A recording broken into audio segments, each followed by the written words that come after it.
This RX 100 is going under hibernation. So for all the Yamaha RX lovers out here, if you're keeping your bike, you have to keep your bike, please apply grease with oil to the whole bike, mostly the chrome parts, for it to stay intact. Don't apply anti-rust or anything as such. Anti-rust will fuck the spokes and fuck the chrome of the bike. This will not do anything. You just have to come and wash it back. Just give it a pressure wash and the bike will come back to its former glory. So make sure you put grease, apply oil and grease to all the chrome parts and everywhere you feel like applying. And also, if before shutting the bike or keeping it down for hibernation, make sure you put an oil from the 2T inlet out here.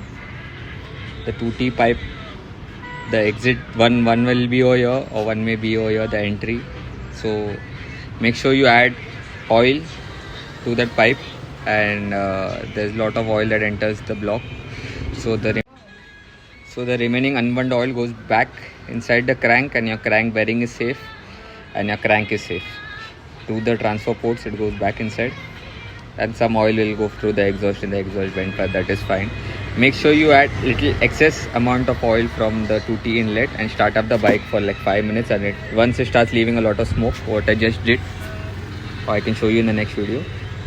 The unburned oil will go back in the crankcase and it will keep your bearings safe.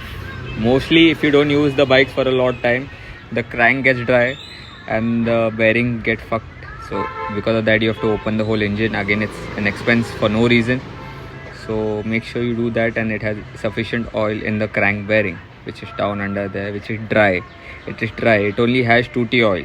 It doesn't have engine oil going to it. Engine oil is only for the clutch and for the gearbox. That's it. The crank and the block and everything runs on. The only oil that goes inside is the 2T oil for the piston and all that, which goes from a 2T assembly from the pump. Or if this is cancelled off your bike, it goes from the petrol. But the petrol, what oil goes? That oil is okay to run the bike. But if you want to add excess oil to it, some people add from the plug. I'll give you a tip. Add it from here. This carburetor inlet is mostly there in all the Yamahas, which we block and we keep. Some people block it because if you're not using the 2T, it has to be blocked. That no air intake has to go from here. It only has to have 2T intake. If it's not there, some people cut the pipe, they attach screws. Some people put ball bearing and all that stuff. And some people close the pipe from here by attaching screw to the end of the pipe as the entry. So that is what it is. Apply oil from here, make sure it goes from here, and most of the oil that remains inside.